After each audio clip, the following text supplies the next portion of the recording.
So what we're going to be doing for the next 45 minutes or so, and I appreciate, as with this morning's sessions, this is a very short amount of time for the subject that we want to cover.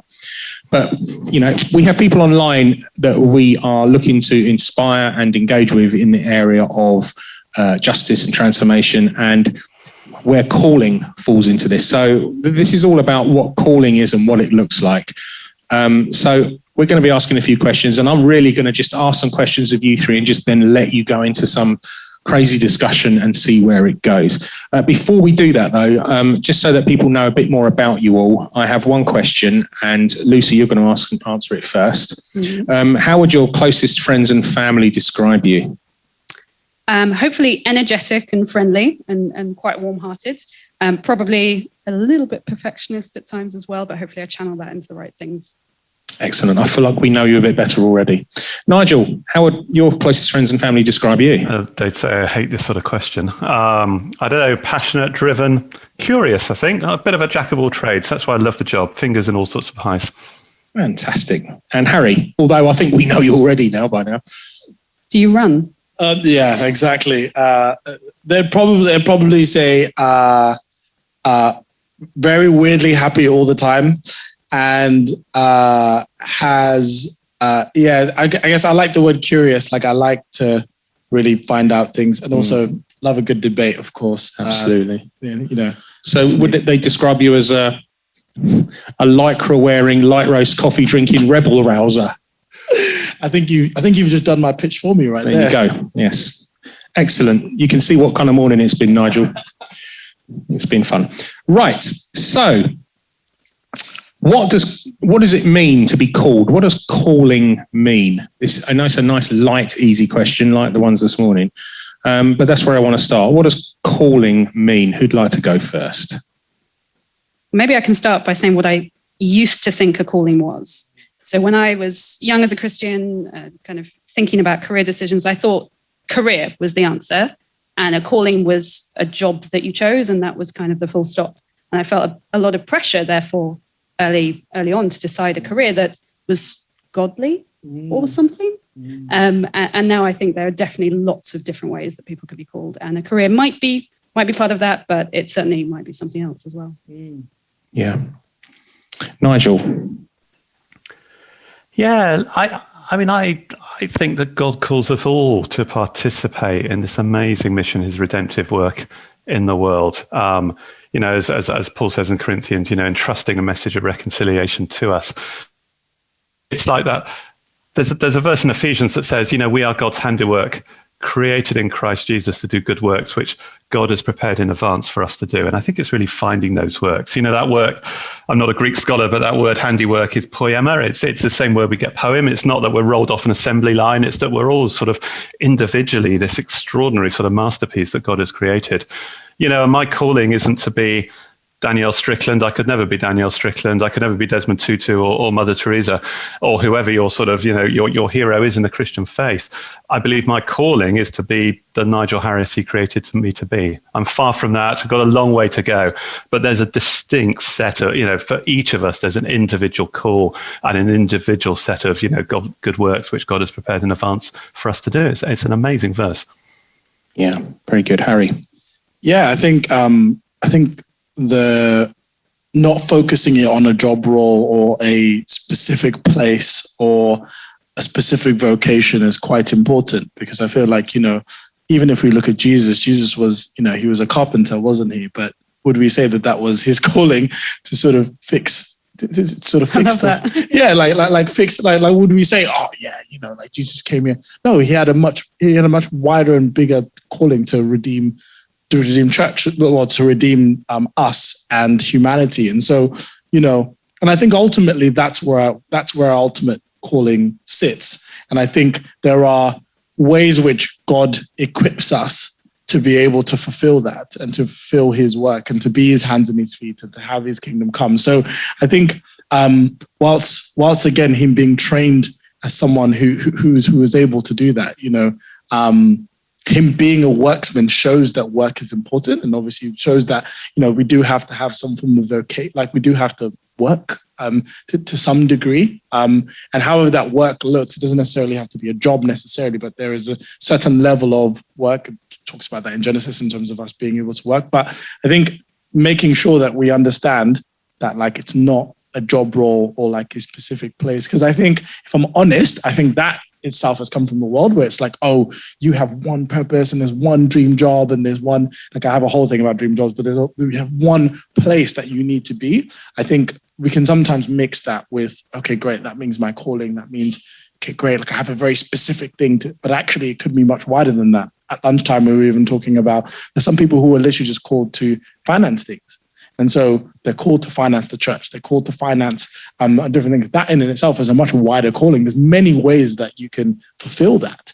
And so, but again, I think the end goal is, the reason why they're called to do that is so the kingdom can advance. And I think that's really where we are in terms of our service to giving back to God. Yeah, I wondered, and I think I might have read this or heard it somewhere else, but it's more, you're more called to be than you are to do. So, and I don't know if you would agree or challenge or respond to that in any way, any of you. Lucy? I think sometimes for us, doing can be something that we do in our own strength. And that's where I definitely feel sometimes I need to take a step back and say, you are a human being, not a human doing. And you are given grace by God in who you are, but you're given an abundance of that. And sometimes that turns into doing things, but doing things out of what you already have been given and doing things out of the abundance that God has given you. So if you're not naturally a sociable person, then, you know, giving of relationships maybe isn't the primary way that you're going to be called to do something. You're going to be called in whatever God has gifted you in. Yeah, I think I'd agree, particularly because I feel like the world calls us to do a lot, and that's where your worth is, and that's where your purpose and calling is often placed. And what is the famous question at a party? What do you do? You know, and actually the reason that is because ultimately we automatically make assumptions about people as soon as that question is answered, right? Like you sort of try to form a view of what that person is. Whereas actually for us, it's much harder to be like, okay, cool. Rather than what do I do? Like, who am I? And I think that for me is much more, because regardless of what I do, whether I work in a coffee shop or whether I work, it's the person that I am, which is going to advance the kingdom. So the actual end goal is exactly the same. So yeah, I really like that. I haven't heard that before, but yeah, I really like that. Cool. Nigel? Yeah, I mean, I think like I'd agree with Harry and Lucy. I mean, I think ultimately we're called into relationship, aren't we? We're called into relationship with God. We're called into relationship with each other.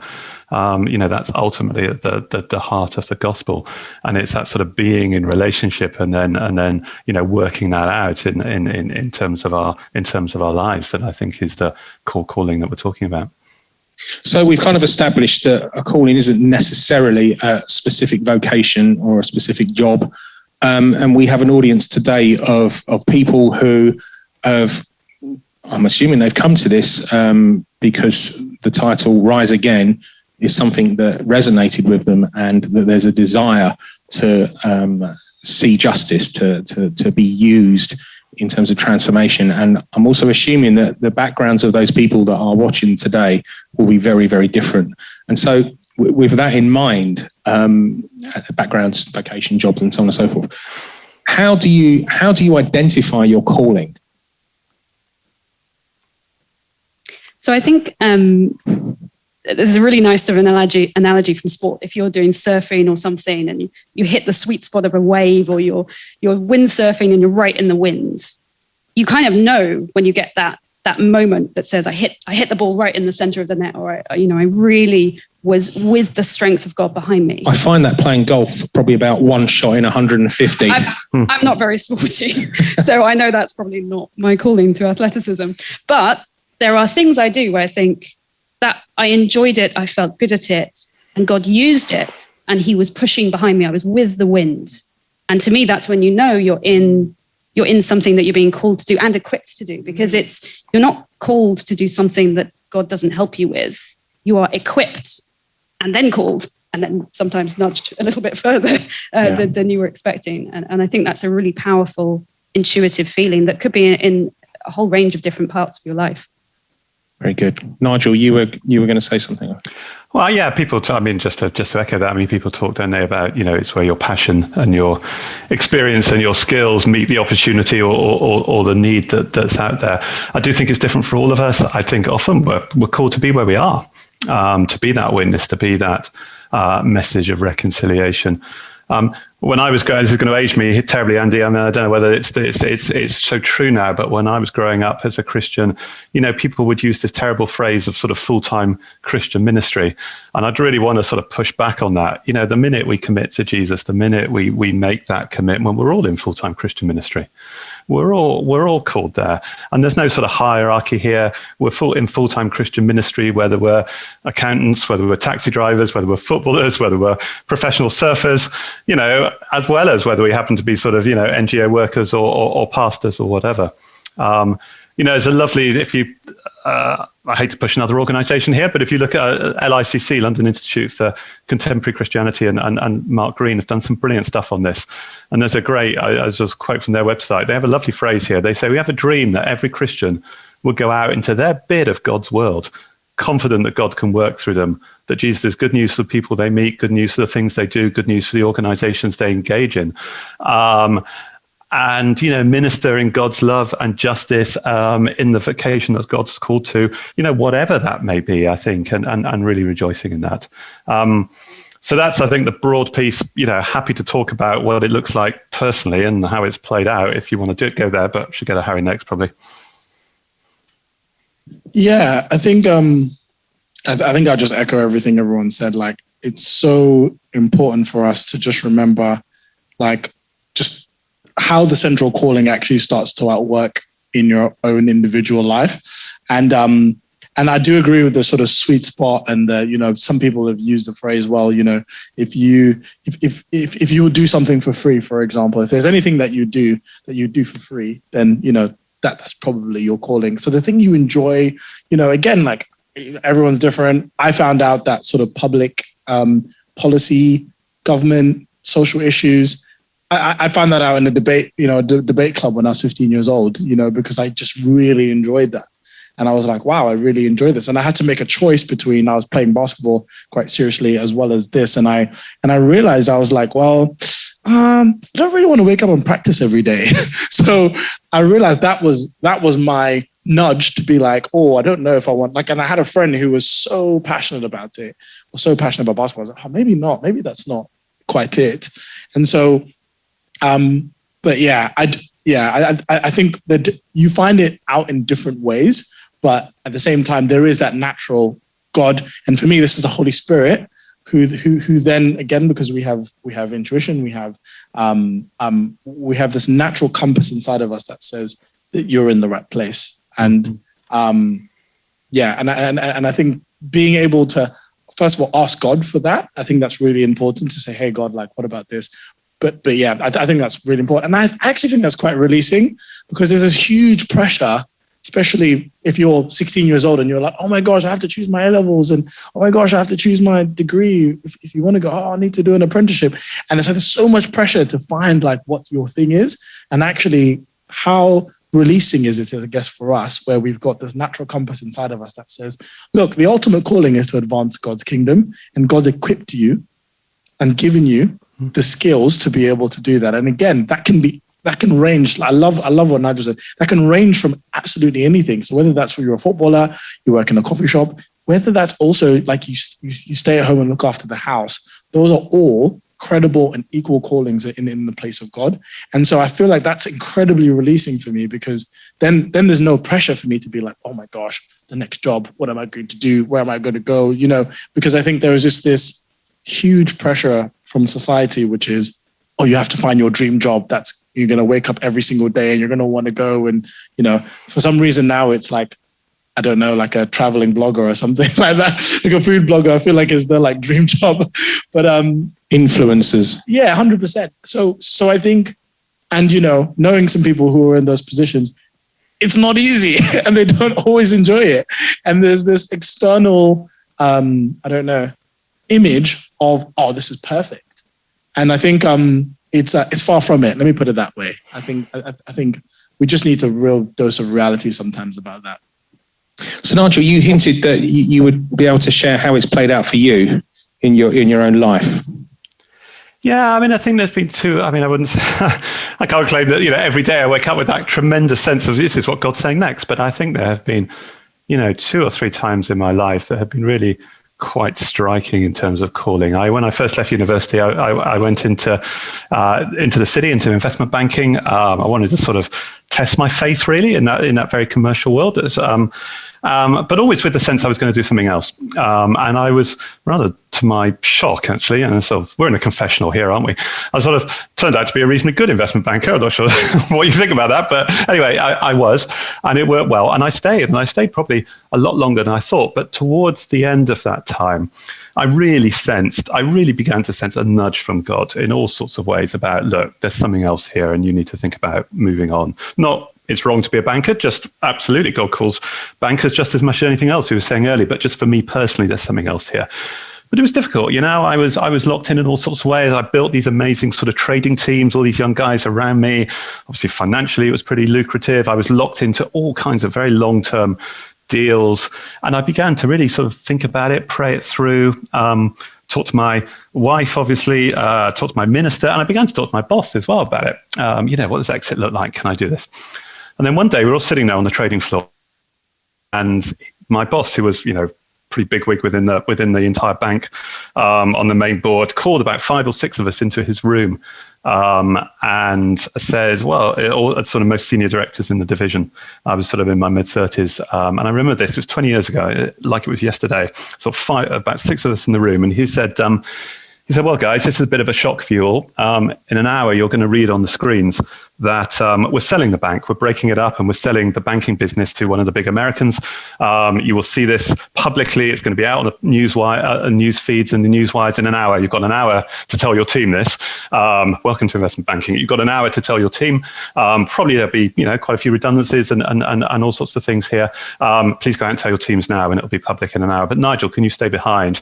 Because I was running all of the risk for the bank, and there were some big trading positions we had to cut and all that sort of stuff. Anyway, so the others left, all looking a little bit shocked, a little bit white-faced, and it was just me and my boss, and he looked me straight in the eye and he said, "You'll be the only person here who's pleased about this, aren't you?" And it was just like one of those moments of absolute direct, gosh, I really felt, it's happened to me rarely in my life, but I felt, gosh, that is God. I really feel that's God's voice. I've opened the door and you haven't moved, so I'm just giving you a big push, go. Really clear. So I went. I didn't have a job to go to. I didn't want to sound too heroic. I had a lot of financial flexibility and stability, but that took me then into the non-profit arena, and to, all sorts of things over the next 20 years. And then it happened to me when I also went into international work. And then it happened to me as well when I was going for this job at Tearfund. And there was I hope I've got time just for one more quick story. Is that all right, Andy? One more quick story. So I was on the final panel so the Tearfund job came up, and I'd been a Tearfund supporter. I love Tearfund. I've been a Tearfund supporter for 30 years, but I never dreamt that I could work for Tearfund, let alone doing this job. Anyway, the chief executive job came up, and I was asked to apply, and I talked to people and apply. And I felt great. Okay, that's my calling to apply. That's clearly I should apply, and then it's down to God. So I applied, and I was sitting in the final interview with 5 trustees, would you believe, on the panel, 5 trustees and me.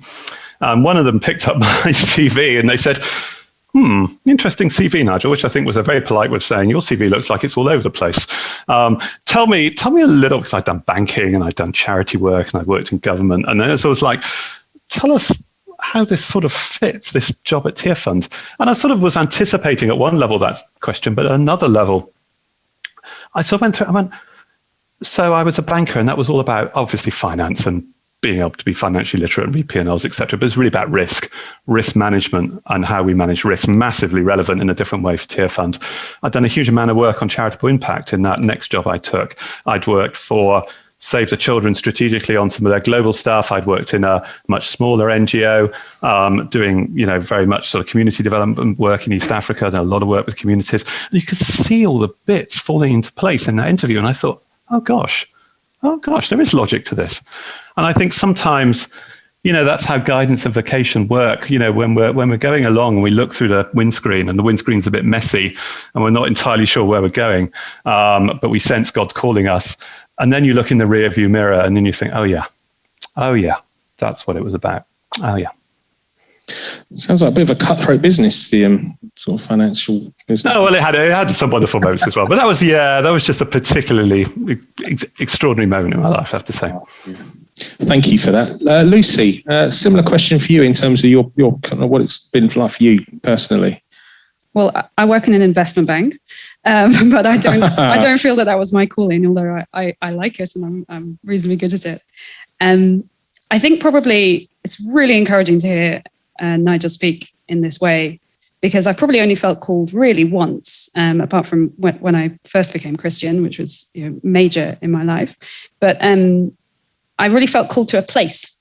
So when I was first graduating and I was living with my parents and thinking about maybe living somewhere else, and they were thinking that too, I was looking and praying for different things and praying for a church I could be involved in. And God just served up a best friend, an amazing house. We had pets, we had a garden. It was the sort of abundance of generosity of God in being like, as Nigel says, here's the door, go through that door, was extraordinary. And then just an incredible coincidence of I've been praying for a church where I could really get stuck in, and rather pig-headedly, I was praying for a church that needed me, that I could sort of be forced to go so that I could engage with that better, which I'd been struggling with a little bit at the time. And I bumped into a friend of mine who I hadn't seen for a little while, who'd moved to the same place the same week as me to set up a church. And I was like, well, I guess I'm joining. He was like, so you'll think about it. I was like, nope, I'm pretty sure that this is why everything's been set up this way. And I think, I share that story because sometimes you need to realize that church can be a calling, relationships with other people can be a calling, community, location can be a calling, as well as, what you're doing with perhaps other parts of your time. That's great. Thank you. I just wonder, the thought came to me that there may be people listening today thinking, do you know what? I've not had that kind of clarity in terms of calling. And I just wonder what response you might have for people who are kind of like in that place. And I mean, and then another kind of sub question on that as well is that we talk a lot about the difference between going for the dream job and pursuing a calling, that kind of thing. And I just wonder if there's a sense that we kind of still fall for the dream job because if in some way or another, even though we know we've got this kind of like, maybe because it's harder or maybe because there's less certainty about it. I don't know so there's kind of two things going on in there. What would you say to people that just have never had that kind of clarity? And also, do you think that we fall, or there's a particular generation that falls for the idea that we have to pursue the dream job thing, we have to pursue this because going in the calling is just too risky? Yeah, I think we need to pray for it. The Bible talks about, like your word is a lamp upon my feet. And so ultimately we will be guided by the Holy Spirit. And I think we need to make sure that that's the center of like what we go. And then, God opens doors, but he also closes them. And so I know, for example, when I was at university, for example, obviously everyone was like applying for all the big banks. And then, that was a big thing, which was, okay, great. And I definitely was in that environment of going, oh yeah, but the government internship at that time didn't pay anything and was very much, would have been a very difficult financial thing for me. And whereas on the other side, I've got my friend who's applying to like all these major banks and I'm looking at, I'm like, you get paid what?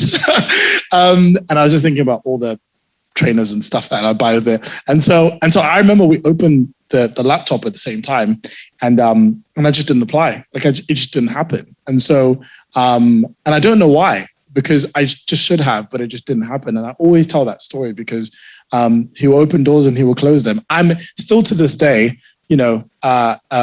will sort of test a few other doors and go, oh, maybe this like government thing's not for me. Like, oh, this is really interesting. Spoke to this really interesting person at dinner and they were like, oh, you should think about this. And so I push the doors and God goes, no.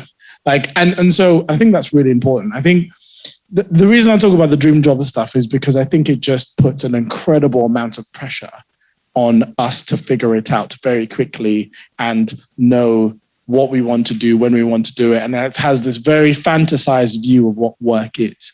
And for us as Christians, we need to remember like what, that work is necessary, that work as a result of the fall is frustrated. And so there will be difficult parts of work regardless of where you are because of the fall. And so I think, I don't know, that's incredibly freeing for me because it's like, okay, it's not all on me to figure out what it is. Like, but we can go on our knees and we can go to God and say, hey, like, I want you to tell me where I need to be and what I need to do. And sometimes it's not going to look as sexy as a city job, or it might not look as sexy as a government job. It might not look like it there's so many different facets or ways that it can happen. And I continually, and I'm just, I think it's very important for us to remember that it's not focused on a specific, like, it doesn't have to be focused on that. I mean, for me, for example, I had one of those like, oh God, audible voice moments where I was in summer camp. It was after I was at summer camp. It was after the whole J8 thing. And I was like in worship going, okay, cool. God, what do you want me to do? And it was very clear that government, public policy was where he wanted me to go. But that's not going to happen for everyone. Sometimes it's going to be, hey, actually, I think you're really good at that. Like you should really think about doing it. And sometimes that might be scary because it's like, oh, what? Like, I don't want to be, I don't know, like, I don't want to be an influencer because it's a bit scary. Like I've got this really steady 9-to-5 job, but God's actually calling me to speak into women's lives as a result of something. So yeah, I think it's just understanding that there's many ways God can speak to us in this particular place, but that the fantasy of this amazing dream job that's completely fit for you and you wake up every day and feel like, I want to go to work is a lie, if I'm honest, that the world tells us. And I think we just need to be very honest about that. But ultimately, we're given and we're equipped by the Holy Spirit and by God to outwork ourselves in that. Brilliant. Thank you. Lucy. It's amazing listening to that because, you're talking about society and this idea that people get that a dream job and a career and money are so important. And I think it's partly because, we are built as humans by God to worship, to have a God. And if you don't know the one true living God, then you have to find something else to worship. And so our society is worshiping a career as the salvation. And there's an amazing quote from Jim Carrey that says something like, I wish everybody could be rich and famous so that they'd know it's not the answer. And I love that phrase, the answer. That's what people are thinking, like that's going to be the answer. And we have to make sure as Christians that when we're looking for our calling, and we have to do that, we have to make decisions every day about how we spend our time and what we do. We don't lose sight of the fact that we're worshiping the one true living God. And the connection we have to him is that's what we're worshiping. We're worshiping a real person there. Brilliant. Thank you. Nigel, give you a chance to respond to this, then we're going to move on to another question. Yeah, I mean, just quickly, absolutely, as the others have said, I think, as we walk in our Christian life, we discuss all things with God, including, his equipping of us and where he wants us to be. And, am I in the right place, Lord? And what does that look like? And also conscious, I mean, I think all of us here, the three of us have given us I've talked about very specific moments in my life. I mean, those 2 moments I've told you about have come out of 30 years of working. It's not that they're happening sort of day to day. They've been very, very specific call points over a much, much longer and sort of fairly eclectic working career in a number of areas. So I think absolutely God does specifically call us. But this is a journey, and we're on a journey with him, and we're in that conversation with him. It's the joy of being in relationship with God. That's great. Don't forget, everyone watching, you got a chance to put your questions in the chat for the panel. We'll have time at the end, short amount of time at the end for these guys to answer some of your questions. But please put some in the chat. Just to encourage you, Nigel, Rachel said that she loved your story, really encouraging and help me connect with what being called can feel like, things falling into place and making sense. So be encouraged. So that's great. I want to talk about area of justice and injustice, and the question I've got is: Are we all called to pursue injustice? Because I do wonder sometimes if there's a sense in the church that this is a bit of a add-on extra to your faith. It's a bit of a bolt-on accessory. I have a faith, I'm Christian, but no, that's not my bag. So I just wonder if what you would respond to that. Are we all called to pursue injustice? Well, I'm happy to kick that one off. So yes, there we go. That's my one-word answer, Andy. Thank you, Lucy. You probably want a little bit more. So yeah, I think, look, I absolutely think we are. I absolutely think it's who God is, and therefore it's who we are as followers of him. It's who Jesus is.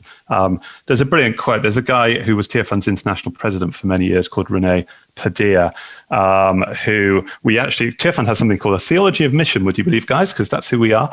And he said, we quote this. We quote Rene saying this, the church's purpose is to incarnate the values of the kingdom of God and to witness to the love and the justice revealed in Jesus Christ by the power of the Spirit for the transformation of human life in all of its dimensions, both on the individual and the community level. So, as Christians, I believe we sign in blood to that, not our blood, in Jesus' blood, quite literally. I have a confession here. It took me years and years to realize that. There'll be so many people on the call here who have been so much more in this justice space than I have. I think I grew up in a sort of Christian tradition that really emphasized, personal salvation and your personal relationship with Jesus, and absolutely a core heart of the Christian faith. But our God is a God of justice, calling us to bring the good news of the kingdom to the poor, calling us to see that transformation at individual level, but also at community level, that are, to see that coming of the kingdom among those who live in poverty. So yes, I absolutely believe. Now, that will play out differently for all of us, Andy, of course it will. We're not all called necessarily to be, head of advocacy at Tearfund, or to be out on the streets protesting, or to be gluing ourselves to tube trains, or however that plays out. But I absolutely believe that justice is not an optional extra for a Christian. I'm definitely not called to glue myself to a train at any point in my life. I don't think. I could be wrong, but I'm prophesying that now. Got to be open, mate. Got to be open. Fair point. Okay, I feel rebuked now. Fair point. Lucy. So my old pastor, Ben Shaw, had this amazing way of talking about the fall and what happens at the fall. And he says 4 things break in the Garden of Eden. So our relationship with God breaks. There's kind of that immediate issue of sin in the world. Our relationship with each other breaks. So you see that the first couple kind of there's a division between them. Our bodies break. Death enters the world, and we start to decay and die. And the earth itself is broken. They're cast out from the garden. They're into the wilderness. And those 4 dimensions all are being restored and will be restored, both currently and in the future. And so I think when we think about justice, sometimes, particularly if you think you've had a narrow definition of what justice means, going back to the fall and thinking about those 4 dimensions is helpful, because if you are doing anything that helps your relationship with God or somebody else's relationship with God, or you're doing something that helps the relationships of others, maybe you're calling out bullying in your workplace and supporting somebody who's in a difficult interpersonal situation. Maybe you're a doctor or nurse. I mean, we've seen that in the last year, people who are just working to restore people's bodies and the dignity of people's bodies and helping with that kind of a healing. Or maybe you're working on the environment and the earth around us, or even just making your house a bit nicer and a bit more welcoming for people, every single scale of that. And I think all of that is redemptive work, kingdom work, if done with reference to, am I making it more like God originally intended it? And am I using that to help pull people to that message of ultimate justice that we see in from God? Harry. Yeah, 100%. I can't agree more with what's just been shared. And I think maybe a different dimension would also be the fact that I think we have to remember what the church is called to be and to do. And the fact that I love in Acts, the fact that it talks about, looking after the least of these, looking after the widows, looking after the and at the time, of course, widows were the bottom of the society, because they now at that point had lost all form of financial security, or they were shunned in the community. And so sometimes we can think about that now and go, oh, okay, cool. But actually at that particular time, they were at the bottom of society. And so for me, even the church being a vessel for that, and not the physical building church, it's the us we are the church. We are the living, walking hands and feet of God.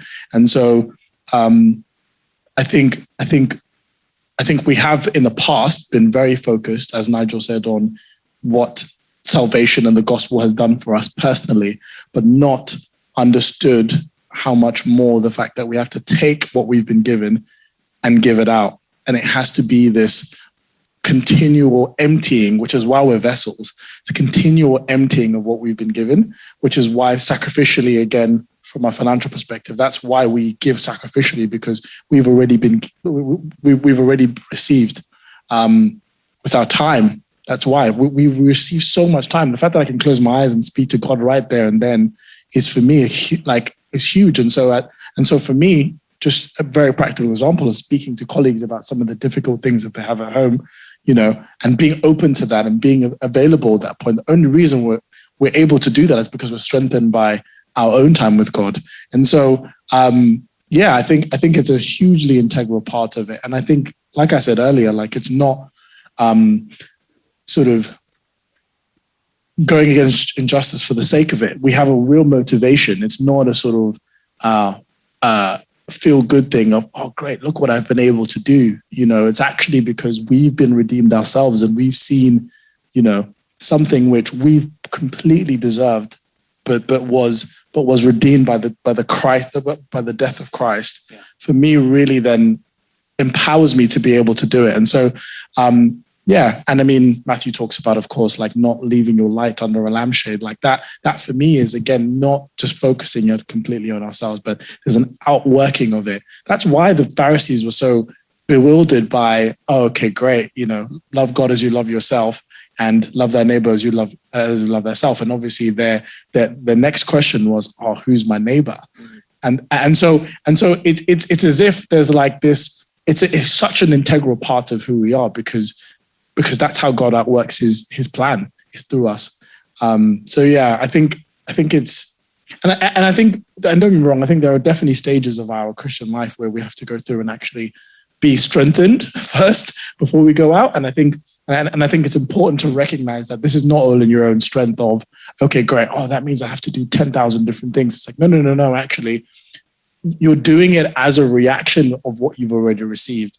And so that empowers you to be able to do it. Because I think when we end up doing it in our own strength, the glory doesn't go to God, it ends up going to us, because we're like, oh, great, look at what I've done. This is great. But actually, if we let God outwork through us, then actually we see the fruit of it. And you do. So, yeah. Very good. I think of Micah 6:8 when we're talking about all this and the whole act, justly, love mercy, walk humbly, which for me is about a lifestyle as opposed to one particular act, which is great. And just to kind of cue people up for after this session, Lucy's going to be chatting to me about a specific way that you can work, your lifestyle can actually make a difference in injustice. So stay tuned for that. Did you like that little segue? Very slow. It was good. Andy, you're really good at this. I was all right. I was quite pleased with that one myself, to be honest.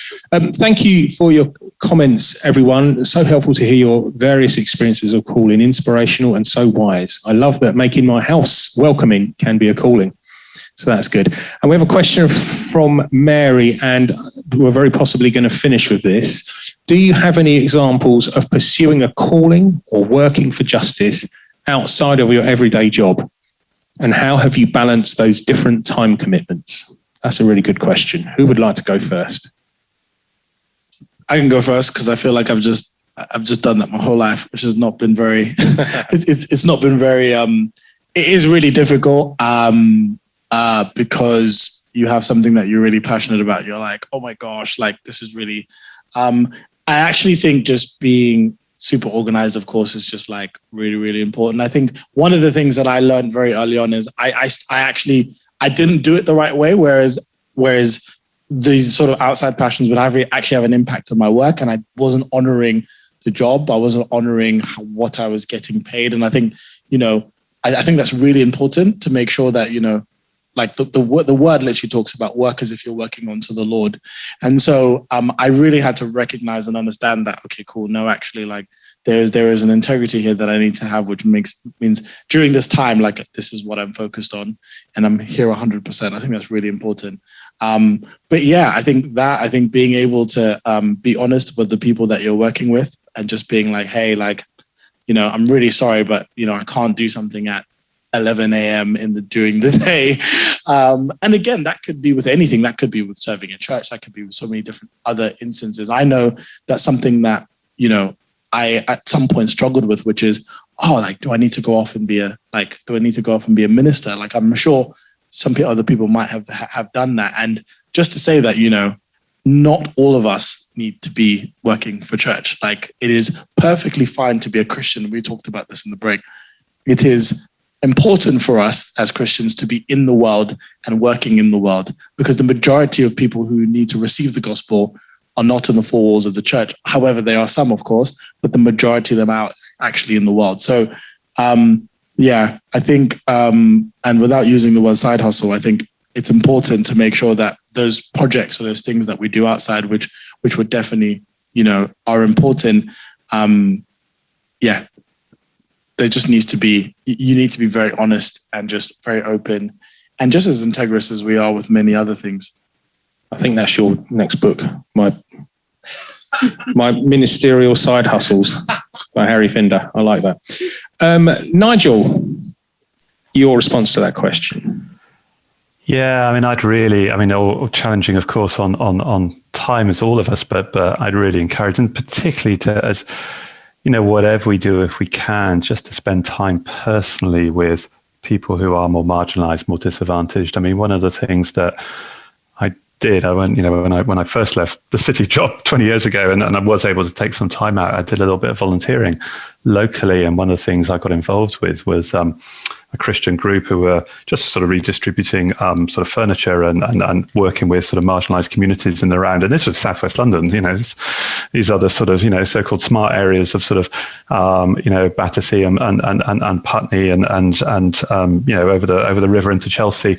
And as I did that, and as you spent time with people, you just realize just parts of the city that you just, in your blindness, had just never seen, just walking past, tough areas, estates, whatever, and to have the privilege of being invited in and to go in to spend time with people, you just open your eyes to actually life's not quite I think it is here. I've had rather a bit of a blinkered view, and there's actually even in this big wealthy city in which we live here, there's very, very many different faceted sides of that. My wife, I have to say, is infinitely better at this than I am. She runs a local charity here, but she's also heavily involved in the lives of individuals. And it's just been amazing to see, people who we can find housing for, who are made homeless, just the way, bureaucracy isn't easy and people get lost in it. And just to be able to, at that very hands-on, just work and build those relationships and have those friendships. It's not necessarily about serving, it's about building a relationship with people who look very different from you. So I'd really encourage that if you can. Brilliant. Thank you, Nigel. And the last word, Lucy. Mine's way simpler, which is the beginner version of that is feed people and listen to them. And if you can't cook, shove some frozen croissants in the oven and be done with it. It's fine. Give them some coffee. But I have been hosted by people who just listen to me. And that was so important in my growth, in my working things out, in my journey to being Christian in the first place. Just people who listened. They weren't even really evangelizing to me. They were just listening to me and being with me. And you have a community that you haven't seen now for 15, 16 months. Feed those people, have them in your space. I'm not even going to say home, have them in your little patch. Even if your patch turns out to be, a bench on the river because you don't have somewhere to host, you can invite people to your space and to your world. And that's how we restore each other, hopefully. You guys have been excellent, I have to say. You're getting some lovely praise as well. I love that. The world needs Christians, passionate for the kingdom in all spheres of society. So good. Feed people and listen to them. Thank you all. Great responses to some really helpful ideas. Hospitality is such a key part of faith. So you're getting all the props, which is great. Is that what you kids say these days? Props? No, sorry. I'm an old man. Sorry about that. Never mind. Right. Nigel, firstly, thank you guys for everything you've shared today. And it's great that you're getting such a great response from those who are listening in today as well. Nigel, would you pray, please, for all of those who are tuned into this? Yeah, of course, Andy. Thank you. And thanks everyone again. Pray. So, Heavenly Father, we remember Jesus' words, just quoting Isaiah. The Lord has anointed me to proclaim good news to the poor, to bind up the brokenhearted, proclaim freedom for the captives, release from darkness for the prisoners. Lord, you call us to this heart for justice. You call us for this ministry of reconciliation. Amazingly, you call us to work with you in that. Lord, we thank you. We just thank you for your amazing grace towards us. And Lord, for all of us who've been part of this conversation, we seek you, Lord. We long to hear from you for your calling for our own lives, for where that might be. Some people with maybe big choices, some with just encouragement in where they are. Ourselves on this call and for all of us to serve you afresh, Lord, with love, seeking your heart for the poor, seeking your heart for justice, seeking your heart for the marginalized, that we may serve you, Lord, in that calling. In your name. Amen.